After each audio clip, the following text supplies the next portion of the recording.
Hey guys, I'm Avail back again with another video on this Realme 10. In this video, let's check on the cameras of this device. We'll be checking on both videos and image samples to see how good are the cameras. Now, I believe that if you're thinking of buying this device, then this video is going to help you. And if it does, then don't forget to like, subscribe and share your thoughts in the comments. So let's get started.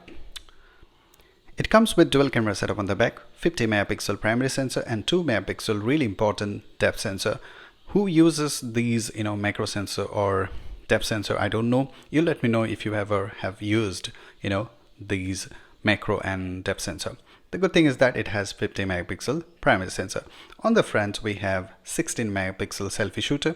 Both of these cameras can record 1080p 30 fps videos. Now, if you check the UI of this camera app, you will see that it is typical Realme camera app.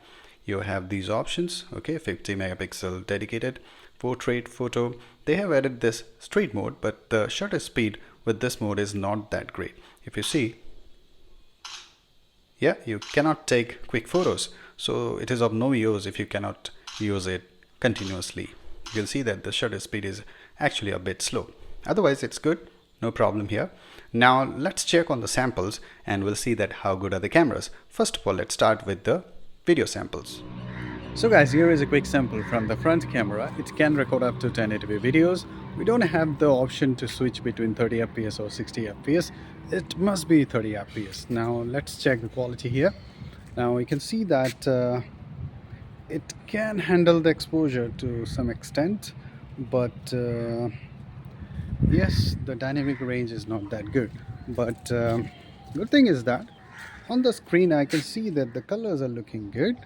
Okay, you let me know your observation. You can see that dynamic range is not that good, okay, and the background is actually washed out, although I can tell you that it is really harsh lighting from the back. It's quite sunny here today, but the transitions are looking good. The shifts are actually quite smooth here.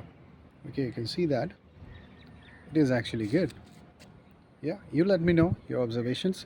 Now I'm not using any gimbal, even not having any kind of extra mic, so you can check the sound capture as well as the stabilization. Okay, let me know in the comments what do you think about this quality. Now let's switch to the rear camera. Now here is the sample from the rear camera. Now first of all, let's check the autofocus here. Okay, you can see that it is it is actually not that bad,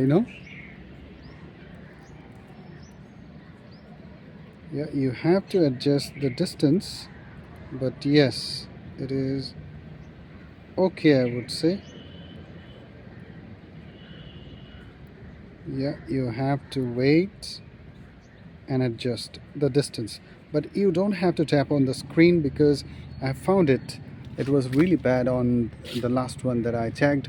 That was the Redmi Note 12 Pro 5G. Yeah, considering the price, that was really bad, the autofocus. Here it is not that bad. Let's check it again. Yeah, actually it is actually doing good. Now let's walk faster to check the stabilization. It is actually doing good. It doesn't have any dedicated OS, but I'm actually finding it good. Yeah, let's check the color reproduction again. You can see that the colors are looking really natural. Yeah, really good. Now let's check the dynamic range here.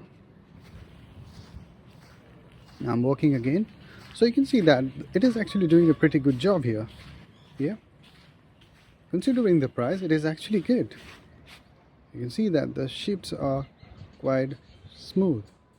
Yeah, obviously you cannot compare it with other mid-range phones or high-end phones, but considering the price, it is actually good.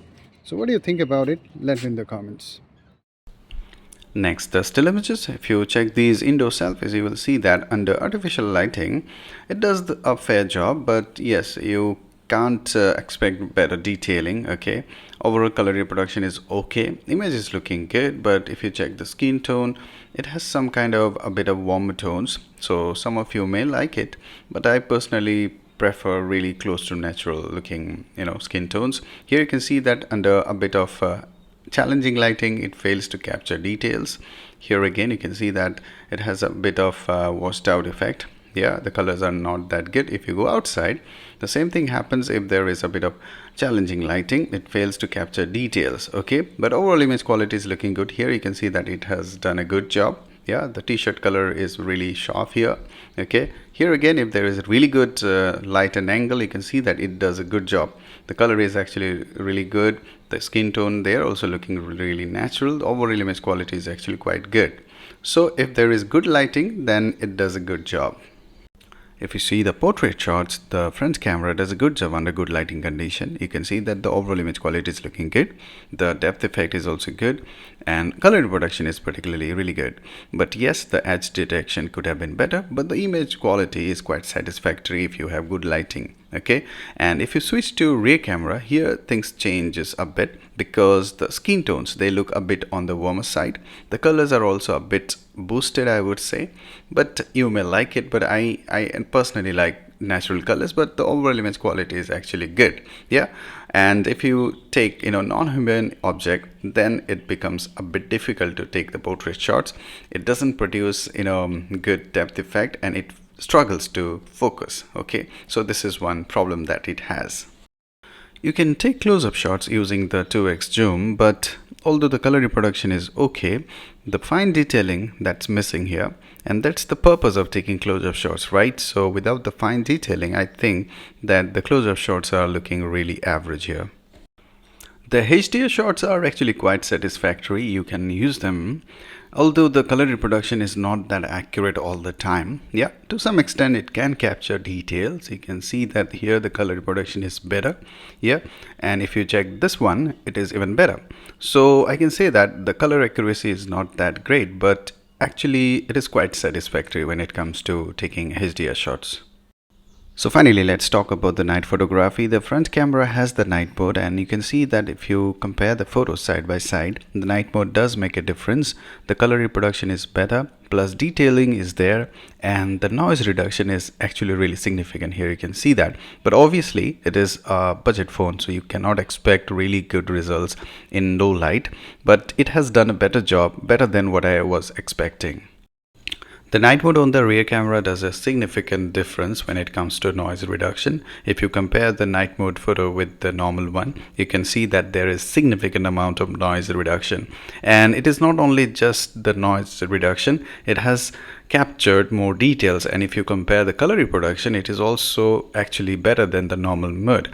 So I'm really impressed with the night mode here. It's not like that it is really good, but if you compare the night mode of this camera with the normal one, then there is a significant difference. It's not like that it is just increasing the brightness. It is not like that. It is actually doing a good job. Yeah, so it is not great, but yes, you can use it. That's a good thing. So guys, I believe that after checking on the samples, you've got a good idea about the camera performance of this device. According to me, the camera performance is actually quite okay considering the price, and you cannot expect a camera phone under 15,000 or not even under 20,000. It is a good, decent performer, I would say, because you can take good looking portrait shots with the front camera. The rear camera also can take good pictures under good lighting condition. Particularly, I'm impressed with the video recording. Yeah, both the front and the rear, it is actually quite decent. You can use them actually. Now, as I told you, if you would like to have a camera phone, then you have to spend more. Now, this device is not targeted towards those who are looking for a camera phone. Obviously, it is targeted towards those people who are looking for a really balanced device with good performance, yeah, with decent cameras. So this is my opinion. Let me know what you think about it, and if you end up liking my videos, then don't forget to like, subscribe and share your thoughts in the comments. So till the next video guys, cheers.